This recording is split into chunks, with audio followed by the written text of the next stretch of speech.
Bonjour à tous, dans cette vidéo on va corriger ensemble un exercice qui s'appelle l'expérience de Young. C'est un exercice très classique sur les trous de Young qui est très important de savoir maîtriser. Dans un premier temps on va calculer la différence de marche optique classique sans tenir compte d'une éventuelle lame de verre qui sera introduite dans la deuxième partie. On va retrouver à l'aide de la formule de Fresnel l'interfrange et puis dans cette deuxième partie on rajoutera une lame de verre et on verra un petit peu ce que ça peut changer. Donc dans un premier temps j'ai redessiné le schéma des fentes de Young. On me demande d'exprimer la différence de marche, donc je vais tracer deux rayons passant par les fentes F1 et F2 et venant interférer en un point M de l'écran. Voilà. Et donc la différence de marche, delta, c'est tout simplement la valeur algébrique entre F2M moins F1M. Je vous rappelle que quand on a affaire à des ondes lumineuses, on va parler de différence de marche optique avec la notion de chemin optique. La notion de chemin optique pour une distance AB, c'est tout simplement l'indice du milieu fois la distance AB. Donc ici, la différence de marche optique, étant donné qu'on est dans l'air, c'est NR facteur de F2M moins F1M. Et donc ici, on peut légitimement confondre différence de marche optique et différence de marche géométrique, car je vous rappelle que l'indice de l'air est égal à 1,0. Donc ici, tout simplement, la différence de marche, c'est égal à F2M moins F1M, qu'on va calculer maintenant en fonction des coordonnées. Donc on a dans le repère x, y, z, on a le point F1 qui est à l'abscisse x égale 0, et à l'ordonnée z égale y égale a sur 2. Pardon, c'est x égale a sur 2. L'axe x, c'est l'axe vertical, et z égale 0. On a F2 qui est à lui l'abscisse x égale moins a sur 2 et z égale 0 également. Et enfin, on a M qui est à l'abscisse x et à la distance z qui vaut d depuis l'origine O. Donc on a par définition F1M qui va être égal à la racine carrée de xm moins xa, c'est-à-dire x moins a sur 2 au carré plus d carré. Et f de m va être égal à la racine, lui, de x moins a sur 2, donc ce qui va nous faire x plus a sur 2 au carré, plus d carré. Et donc là, on va essayer de simplifier un petit peu cette expression. On nous dit qu'on va utiliser un développement limité de racine de 1 plus x. Donc on a tout simplement le fait que f1m, on va factoriser par d, va être égal à d facteur de racine de 1 plus x moins a sur 2 au carré sur d carré. Et donc ça, c'est à peu près égal à d facteur de 1 plus 1 demi de x moins a sur 2 au carré sur d carré, car d, comme c'est précisé dans l'énoncé, est très grand devant x et il est très grand devant 1. De même, f de m est égal à d facteur de 1 plus x plus a sur 2 plus 1 demi de x plus a sur 2 au carré divisé par d carré. Et donc, on a tout simplement que f de m moins f1m est égal à d facteur de, on va développer, 1 plus 1 demi de x2 plus a2 sur 4 moins ax sur d2, ça c'est f de m, moins d facteur de 1 plus 1 demi de x2 plus a2 sur 4 moins ax sur d2. Et donc là, il y a énormément de choses qui vont se simplifier. Le 1 va évidemment se simplifier. Le x2 et a2 sur 4 vont se simplifier. Et il reste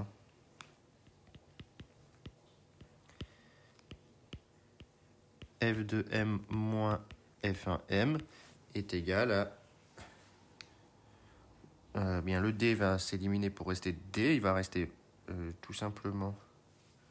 c'est l'inverse. Ici, c'est plus et moins.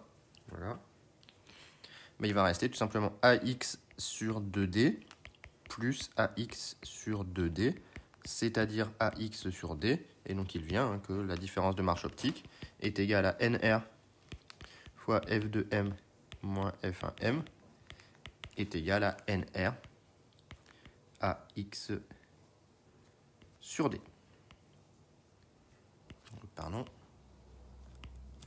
Voilà, donc on a démontré la différence de marche dans le cas des trous de Young.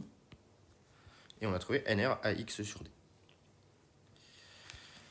Donc ensuite, on nous rappelait la formule de Fresnel. Ici, on a la même intensité I0. On nous demande de déterminer I de X. Donc d'après Fresnel, eh bien, on a que I de delta est égal à 2I0 avec la même intensité, facteur de 1 plus cos K delta, c'est-à-dire 2I0, facteur de 1 plus cos, K c'est égal à 2pi sur lambda, fois NR à X sur D, tout simplement, en remplaçant delta de X. Donc voilà pour I de X. Et maintenant, on nous demande de le représenter en calculant les abscisses pour lesquelles l'intensité s'annule et pour lesquelles elle est maximale. Donc, c'est pas trop compliqué. Hein. I est maximal lorsque le cosinus est maximal. Lorsque le cos est égal à 1, soit 2pi sur lambda fois... Bon, NR, je pourrais l'enlever. Hein. NR, il est égal à 1,0, je vous rappelle, donc on peut l'enlever. Fois AX sur D est égal à 0, plus un certain nombre entier de fois 2pi, où P appartient à Z. Et donc on en déduit que les abscisses d'interférence constructive s'écrivent tout simplement P, les 2pi s'en vont, il reste lambda D sur A. Ça, ce sont les franges brillantes. Et enfin, I est nul lorsque le cos est égal à moins 1, soit lorsque l'argument est égal à pi,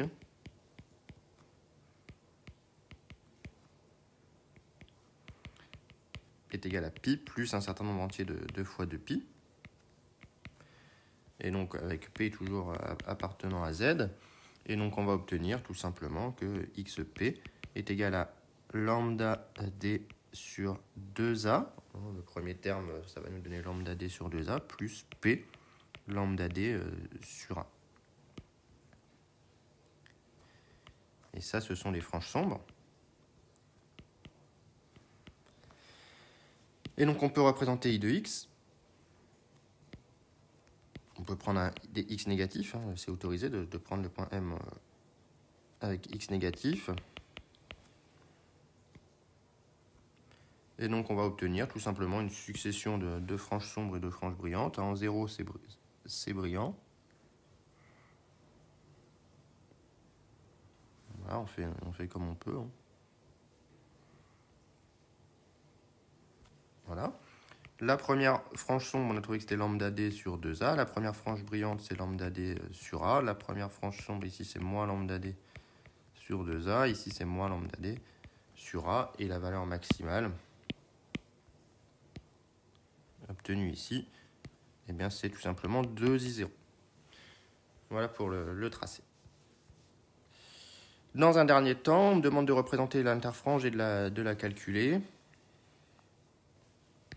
Voilà, l'interfrange, hein, c'est tout simplement la distance entre deux maxima consécutifs ou deux minima consécutifs, au choix. Donc ici, on a que I est égal à xp plus 1 moins xp, et qui va être égal à lambda d sur A. Et donc on peut faire l'application numérique. On a un lambda qui vaut 633 nanomètres, fois d qui vaut 1 mètre, divisé par A qui vaut 50 micromètres, et on va trouver 1,3 cm, ici comme I.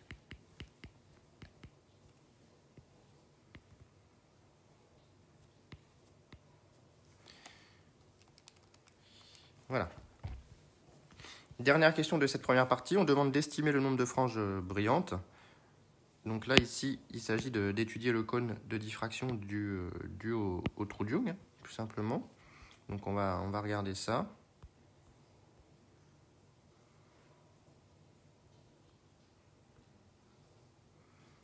Voilà, on va se mettre ici. Donc je vous rappelle que lorsque l'onde arrive ici, il y a un cône de diffraction qui se fait.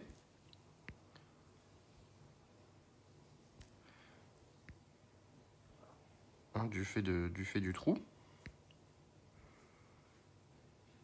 Voilà, je vais les faire un peu plus larges pour que ça englobe le point M quand même. Ce serait plutôt bien. Voilà. Donc 1, 2, 3, 4, 5 carreaux. 1, 2, 3, 4, 5 carreaux. Donc je dessine le cône de diffraction. 1, 2, 3, 4, 5 carreaux. Voilà, j'essaye de faire des droites parallèles aux premières. Donc on a un cône de diffraction qui se fait. On vous rappelle la relation sur l'angle θ, qui est l'angle demi-angle au sommet du cône, le θ. On a sin θ qui est à peu près égal à lambda sur le trou. Le trou, attention, c'est la taille du trou. Et la taille du trou ici, c'est petit d égale 2r. Donc c'est à peu près égal à lambda sur 2r. Et donc l'idée, c'est de simplement déterminer la taille de la tâche du champ d'interférence sur l'écran, ici. C'est ce qu'on appelle la zone d'interférence. Et de regarder sur cette zone d'interférence combien est-ce qu'on peut venir placer de longueur d'onde. Et donc pour la calculer, cette zone d'interférence, on va simplement exprimer l'angle θ. On a la taille de la zone d'interférence qui se calcule assez facilement si votre schéma est bien fait, ce qui n'est pas trop le cas chez moi. Vous voyez qu'il y a un petit décalage, c'est pas totalement symétrique. Donc en fait, on va redessiner en pointillé la parallèle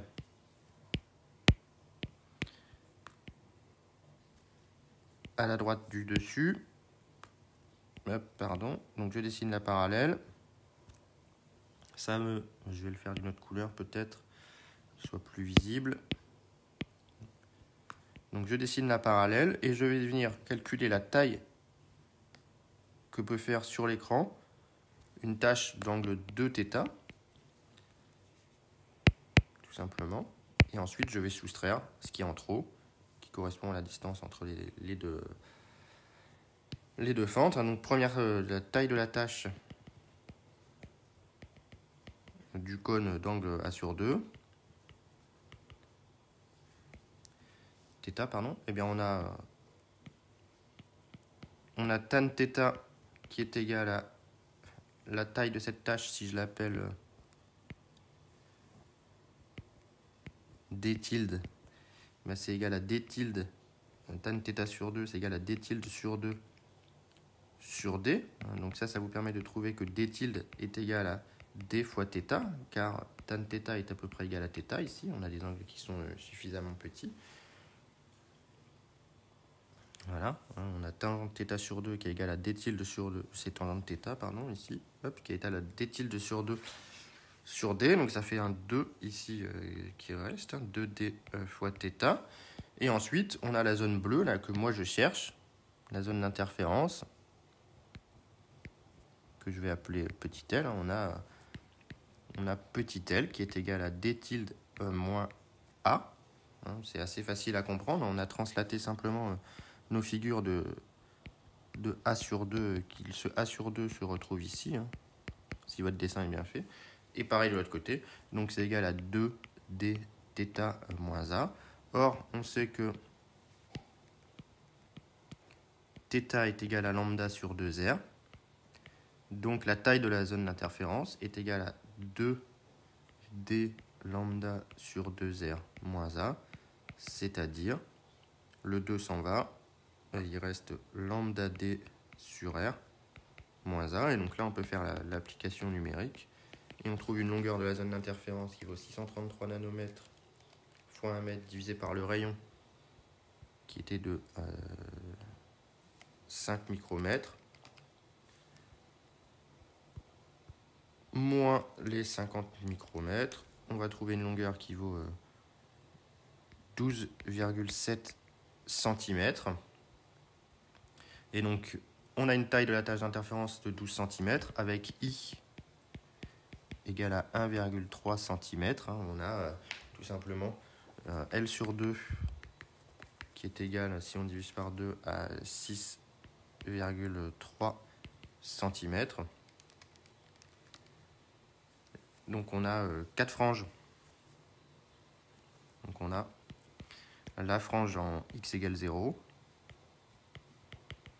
puis 4 franges pour x positif, et enfin 4 franges pour x négatif. Donc bilan, on a 9 franges brillantes. Donc voilà pour ce calcul, c'est pas si trivial, il faut faire un dessin un peu meilleur que le mien. Je vous invite à essayer de le faire de manière plus symétrique que le mien, et vous allez voir normalement la zone d'interférence clairement apparaître, et il n'y a pas de difficulté majeure à ce niveau-là si vous faites ça proprement. Donc dans la dernière partie, on va rajouter maintenant une petite lame de verre devant le trou F1. Donc on va reprendre ce schéma-là. Et on va voir ce que ça change de rajouter une petite lame de verre, tout simplement devant un des trous. Donc on va regarder cette question-là. Voilà, donc je remets bien le dessin. Et donc on rajoute, c'est la question 7, devant la fente supérieure, une petite lame d'épaisseur E. Et on va négliger tout phénomène de réfraction, pour simplifier un petit peu. Voilà, on rajoute une épaisseur E. Et donc on a toujours delta optique qui est égal à SM en passant par le trou 2 moins SM en passant par le trou 1, c'est-à-dire SF2 plus F2M moins SF1 moins F1M, tout simplement. Or, SF2 est égal à SF1, donc la différence de marche optique elle est égale à F2M moins F1M, sauf que ça va un petit peu changer par rapport à tout à l'heure. Or, F2M, c'est égal à, ça ne change pas, NR F2M, et F1M, si j'appelle H ce point de sortie de la lame de verre, c'est égal à F1H dans le verre, plus HM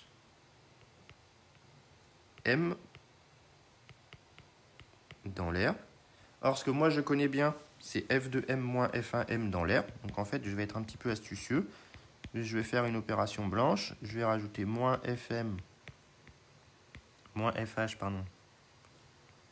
F1H dans l'air, plus F1H dans l'air, plus HM dans l'air. Et ça, par relation de Schall, F1H plus HM, c'est égal à F1M dans l'air. Et donc, j'en déduis qu'on est tout simplement égal à F1H dans le verre. F1H dans le verre, c'est N verre fois E. F1H dans l'air, c'est NR fois E. Et ça, c'est tout simplement F1M dans l'air. F1M dans l'air moins F2M dans l'air, on connaît, donc bilan. Delta optique est égal à delta précédent, c'est-à-dire NR à X sur D, delta, plus NE moins NR fois E, avec NR qui vaut 1,0, ça fait delta plus N moins 1 E, tout simplement. Donc voilà ce qu'on a obtenu. On va vérifier le signe, on a un petit problème de signe par rapport à ce qui a été trouvé. Est-ce que c'est F2M moins F1M, mon delta, donc pardon. Donc moi ça retranche, c'est plutôt plus NR E moins NE, ce qui fait donc bien plus 1 moins NE. Donc voilà pour le delta optique. On me demande ce que ça change, donc je vais réécrire l'intensité de Fresnel. Et on va voir qu'en effet, ça ne change pas grand-chose. Donc on a maintenant I de x qui est égal à 2i0 facteur de 1 plus cos toujours k delta. Donc 2 pi sur lambda delta, c'était ax sur d. Plus eh bien, le delta, c'est 2pi sur lambda, k fois 1 moins n, e. Donc, c'est tout simplement. La période spatiale de I ne change pas.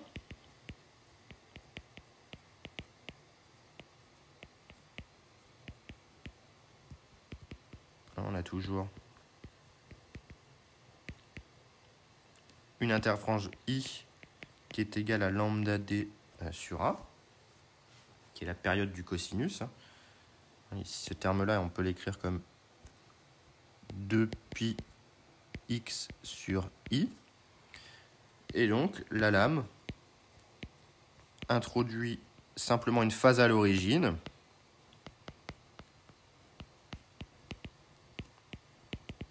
Qu'on pourrait appeler phi, qui est égal à 2pi sur lambda fois 1 moins n e. Et donc, on n'a plus une frange brillante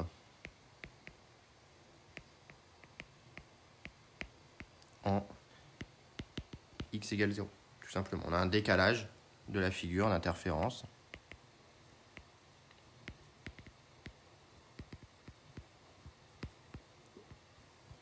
Sur l'écran. Et donc enfin, la toute dernière question, c'est de déterminer la plus petite épaisseur telle que l'intensité lumineuse soit nulle en x égale 0. Donc on veut i de x égale 0 soit égal à 0. Or, i de 0 est égal à 2i0 facteur de 1 plus cos phi, où phi a été déterminé à la question précédente. Donc il faut que cos phi soit égal à moins 1. Et donc que phi soit égal à pi. Soit 2pi sur lambda fois 1 moins n e, soit égal à pi modulo 2pi, soit égal à pi plus p fois 2pi, où p appartenant à z. 1 moins n est négatif ici, donc on va prendre p égale moins 1.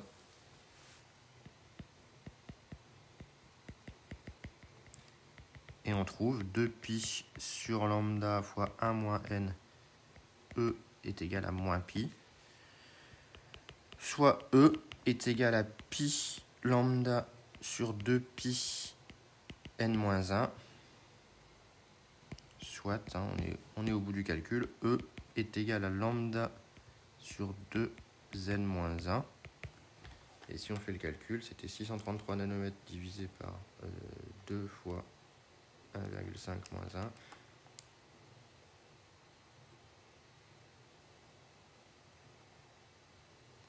Ça fait 633 nanomètres tout simplement. Comme voilà. Donc voilà pour cet exercice assez long, mais très classique et à bien revoir. Donc si vous avez des questions, n'hésitez pas à les mettre en commentaire et je me ferai une joie d'y répondre. Merci.